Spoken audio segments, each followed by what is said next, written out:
Good morning. This is Debbie Royce, New York Job Development Authority's Acting Corporate Secretary.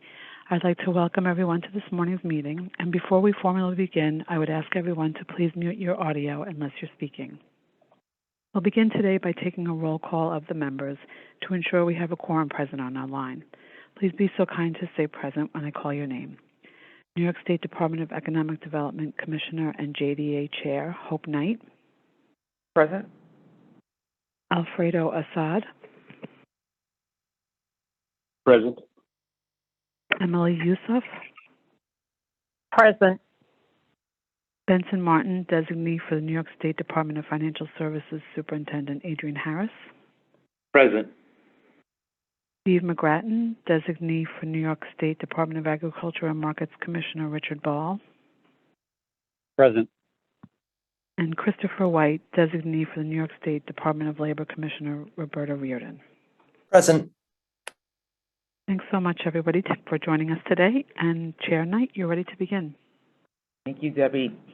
Good morning. I now call to order the meeting of the members of the New York Job Development Authority for Thursday, June 23rd, 2022. Before we get started, I will ask that everyone please mute their phone until you are ready to speak. Also, for the record, I will ask that anyone wishing to speak, please be sure to state your name before you begin. I'd like to note for the record that in accordance with current legislation, this meeting will be conducted by teleconference. I will also note for the record that the public was given the opportunity to comment on agenda items by submitting their comments by 4:30 yesterday. I'd like to state for the record that no comments were received from the public concerning today's agenda items.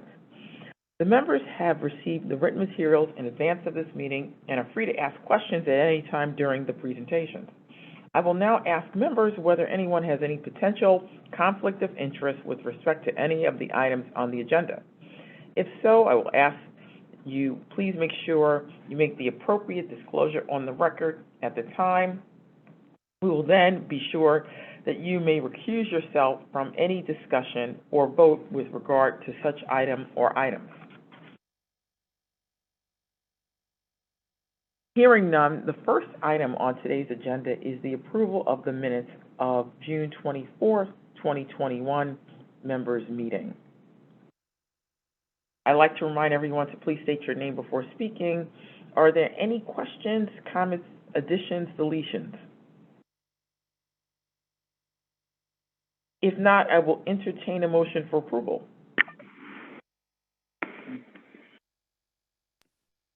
Emily Yusuf, motion. Second. Alfredo Assad, I second. All in favor? Aye. Aye. Any Aye. opposed? Aye. Thank you. The motion carries. I would now like to call on Ray Salabarios to present the next item on today's agenda, which relates to the reexamination of JDA's mission statement and related performance measurements and the acceptance of the performance measurement report for the 2021-2022 fiscal year.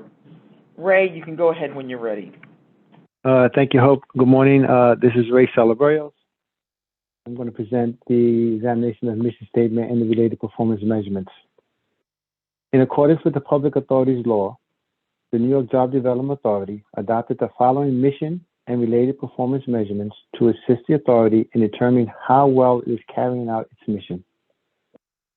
Furthermore, pursuant to the Public Authorities Law, the authority must re-examine this mission statement and related performance measurements annually to ensure that its mission has not changed and the performance measurements continue to support its mission.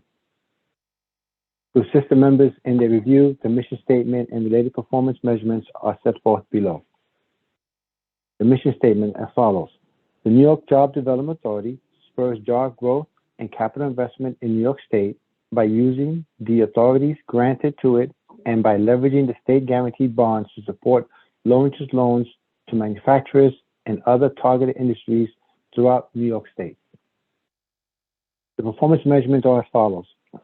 The annual number of transactions closed, the aggregate value of bonds issued, the number of jobs retained and created with each investment transaction, the amount of private capital investment leveraged, the number of transactions delinquent, the number of transactions in default, and the number of transactions approved by the authority during the reporting period. Upon these measurements, JDA may evaluate performance and the achievement of its goals. The following is the 2021-2022 Performance Measurement Report. During fiscal year 2021-2022, the authority continued its efforts to expand the authority's loan portfolio and increase awareness of the authority's products in the lending and business communities throughout the state. Pursuant to Article 8 of Title 8 of the Public Authorities Laws, projects were approved prior to its actual commencement. Closing the authority's loans and disbursements of funds occurs upon project completion. It generally takes several months to more than a year to complete typical projects subsequent to approval by the authority and the Public Authorities Control Board. Excuse me. Because job creation and or retention and the measurement of capital investments leverage can only be properly done after project completion and closing. The projects approved by the authority this year have not yet resulted in reportable job creation, retention, or capital leverage.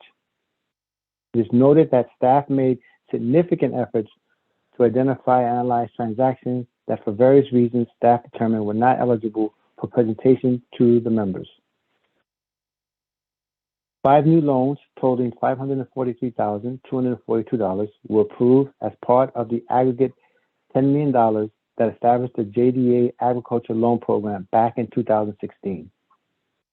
It is anticipated that the 5 JDA agriculture loans would leverage $20.2 million in private capital while retaining 54 jobs and creating an additional 18 jobs. The JDA Agriculture Loan Program was created in order to make loans to lenders, which will, in turn, provide financing to businesses that serve the agriculture industry, which would otherwise face difficulties in obtaining capital at a reasonable cost for establishing or expanding their enterprises and businesses. In fiscal year 2021-2022, JDA closed a $1,280,000 real estate loan that leveraged $2,070,000 in private capital, while retaining 28 jobs and supporting the creation of 7 new jobs. In fiscal year 2021-2022, 2 JDA loans went into default. The loans, a $4,660,000 machinery and equipment loan and an $840,000 real estate mortgage loan, were initially dispersed concurrently to the same borrower. Despite JDA's efforts to intervene, the borrower was forced into Chapter 7 bankruptcy. Through the bankruptcy process, JDA was able to recover a combined total of $999,603 in loan principal. Subsequently, with the approval of JDA's workout committee, a total of $4,041,223 was written off and discharged from JDA's books. The authority issued no bonds during the reporting period. The members are requested to confirm their reexamination of the mission statement and related performance measurements and to accept the fiscal year 2021-2022 performance measurement report in accordance with the Public Authorities Law. Thank you, and I'll answer any questions if there are any. Are there any questions or comments from the members with regard to this item?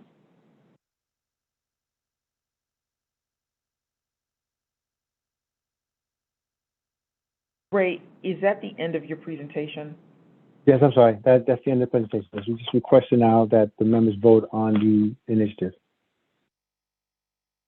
So as noted earlier, we do not have any comments from the public with regard to this item. I will now entertain a motion for approval. Benson Martin, so moved. Second? Emily Usop, second. All in favor? Aye. Aye. Aye. Any opposed? Thank you. The motion carries. We will now hear from JDA's Controller, Kathleen Mize, regarding approval of the annual financial audits. I note that in the usual course of business, JDA's Audit, Finance, and Governance Committee would have reviewed the financial reports and made a recommendation to the larger board. However, because of the recent resignations from the JDA board, the committee currently only has 1 member, and not the three required by our bylaws. Since the committee is comprised of JDA board members, we will proceed with the presentation to the full board, and we will be appointing board members to that committee at this meeting. Kathleen, you can go ahead when you're ready. Thank you, Hope, and good morning, members. The Public Authorities Law requires annual approval by the authority members and certifications by the President and Chief Executive Officer and the Chief Financial Officer of certain financial reports, hereby referred to as the reports. The reports consist of financial information set forth in the combined financial statements and independent auditor's report, March 31, 2022 and 2021, known as the audit report, as prepared with the authority's independent audit firm, EFPR Group, LLP. The audit report for the fiscal year ended March 31, 2022, contains an unmodified, clean opinion reflecting that the combined financial statements present fairly, in all material respects, the financial position, results of operations, and cash flows of the authority. In addition, the independent auditor's report on internal control over financial reporting and on compliance, addressing whether control deficiencies or material weaknesses in internal control exist, did not identify any deficiencies that would be considered to be material weaknesses. The audit firm was able to obtain reasonable assurance that the authority's financial statements are free of material misstatement by performing tests of compliance with certain provisions of laws, regulations, contracts, and grant agreements, including the authority's investment guidelines and other matters. Non-compliance with any of these could have had a direct and material effect on the financial statements. Their testing revealed no instances of non-compliance or other matters that are required to be reported. Included in the materials presented is the complete audit report for the fiscal year ended March 31, 2022. The preparation of the audit report included 32% participation by MBE and WBE firms and 6% by an SDVOB firm. Also on the phone this morning is Doug Zimmerman, engagement partner of our audit firm, and we are happy to answer any questions that the members may have. Thank you. Are there any questions or comments from the members with regard to this item? As noted earlier, we do not have any comments from the public with regard to this item. I will now entertain a motion for approval. Emily Usop, motion. Second. Benson Martin, second. All in favor? Aye. Aye. Aye. Aye. Any opposed?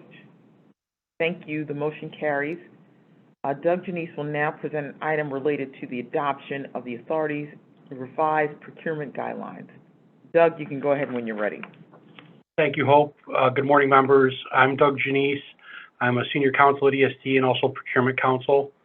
The members are being asked to adopt revised guidelines for the use, awarding, monitoring, and reporting of procurement contracts for this coming year. Section 2879 of the Public Authorities Law requires the annual adoption of these guidelines, and the authority has annually adopted and updated and revised guidelines which conform to the law.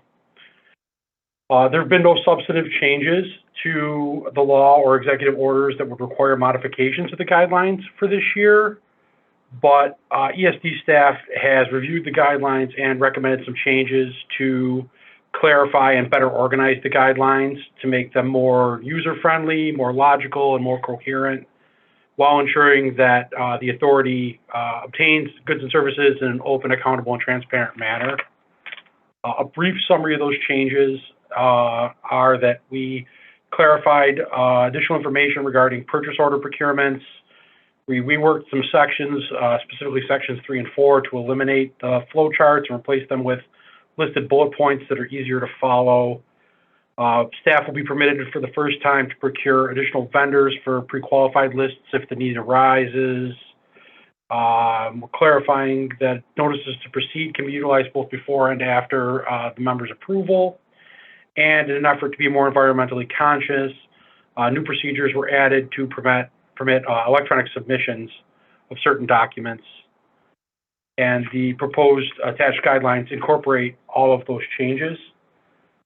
As a final note, these guidelines directly mirror the guidelines that Empire State Development's Board of Directors adopted at their March 24th, 2022 meeting. And as such, we're asking that these new guidelines with the changes be adopted by the members for the authority. Thank you. Are there any questions or comments from the members with regard to this item? As noted earlier, we do not have any comments from the public with regard to this item. I will now entertain a motion for approval. Benson Martin, so moved. Second? Emily Alfredo Hunt. Assad, second. All in favor? Aye. Any opposed? Thank you. The motion carries. Noted earlier, Felisa Hochheiser will now present our agenda item relating to the appointment of members to the Audit, Finance, and Governance Committee. Felisa, when you're ready. Good morning, Hope. Thank you. And good morning, directors. I'm Felisa Hochheiser, ESD's Director of Compliance. According to the Public Authorities Law, the New York Job Development Authority is required to establish an Audit, Finance, and Governance Committee. Because of a recent resignation, the committee is currently comprised of one member. To avoid the need for future board actions to maintain members of the committee, it is recommended that the positions of Commissioner of New York State Department of Economic Development and Superintendent of the New York State Department of Financial Services be appointed as ex officio members of the committee. Currently, Hope Knight serves as Empire State Development's President and Chief Executive Officer and is the Chair of the Authority in her capacity as Commissioner of the New York State Department of Economic Development. Adrienne A. Harris serves as a member of the Authority in her capacity as Superintendent of the New York State Department of Financial Services. It is recommended that the following individuals be appointed to the Committee of the Authority as ex officios to fill the vacancies: Hope Knight and Adrienne Harris. Thank you. Are there any questions or comments from the members with regard to this item? As noted earlier, we do not have any comments from the public with regard to this item. I will now entertain a motion for approval. Chris White, motion. Second? Benson Martin, second. All in favor? Aye. Aye. Any opposed? Thank you. The motion carries. Ray Salvarius is up again and will present our final agenda item, which relates to the JDA Agriculture Loan Program. Ray, please begin when you're ready. Thank you, Hope. Good morning again, folks.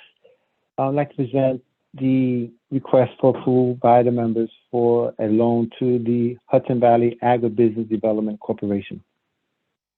On June 27, 2016, the JDA Board approved the creation of the JDA Agriculture Loan Fund Program, under which selected lenders were authorized to make loans to New York State agribusiness firms ranging from $50,000 to $200,000. The program targets agribusiness firms that are looking to expand but have limited opportunity aside from providing their own capital contributions.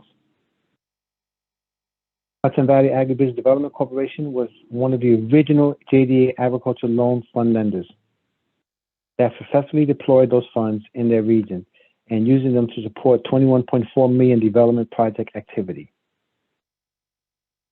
HVADC has requested additional funding to continue this work. HVAD was established as a nonprofit in 2007 and is dedicated to promoting balanced, market-based solutions that lead to enhanced agriculture entrepreneurship, rural economic growth, and community enhancement. HVADC is the only economic development agency in Hudson Valley with a specific focus on the viability of the agriculture economy in the region. HVAC is charged to enhance the agriculture sector in the Hudson Valley by assisting both new and existing agribusinesses and supporting policies and regulations that recognize and support New York State's agriculture economy. To date, just for the lenders' information, to date, 9 lenders are participating in the JDA agribusiness program. 39 loans have been deployed. $4.6 million in JDA funds have been utilized. That's leveraged $37.5 million in private sector funds. JDA staff recommends the extended approval of HVADC as a program lender. HVADC, the authorization of a program loan to HVADC in the additional $500,000. All terms, covenants, and conditions contained in the original material shall apply to the Hudson Valley Agricultural Development Corporation. That's the end of my presentation. I'm ready to answer any questions as needed. Thank you. Are there any questions or comments from the members with regard to this item?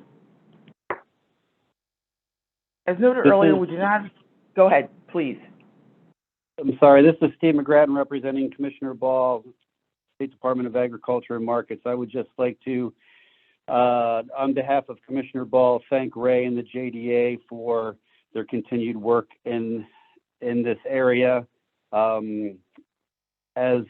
HVADC has pointed out and the JDA's mission points out, it's very difficult for some of these small businesses to access capital. This is a vital program to agriculture throughout the state, and Commissioner Ball and I really appreciate Ray's hard work and passion in helping agribusinesses throughout the state and especially the Hudson Valley. So thank you, Ray. Thank you. Yeah, thank you for your comment, and we're very excited about this program launching. Thank you. So as noted earlier, we didn't have any comments from the public with regard to this item. I will now entertain a motion for approval. Benson Martin, so moved. Second? Steve McGrattan, second. All in favor? Aye. Aye. Aye. Any opposed? Thank you. The motion carries. There being no further business, may I have a motion to adjourn this meeting? This is Chris White. Steve Motion. McGrattan. So I'd like to thank you all very much for participation in today's meeting and have a good rest of the day. Thank you. Thank you. Thank you. Thank you all. Sure.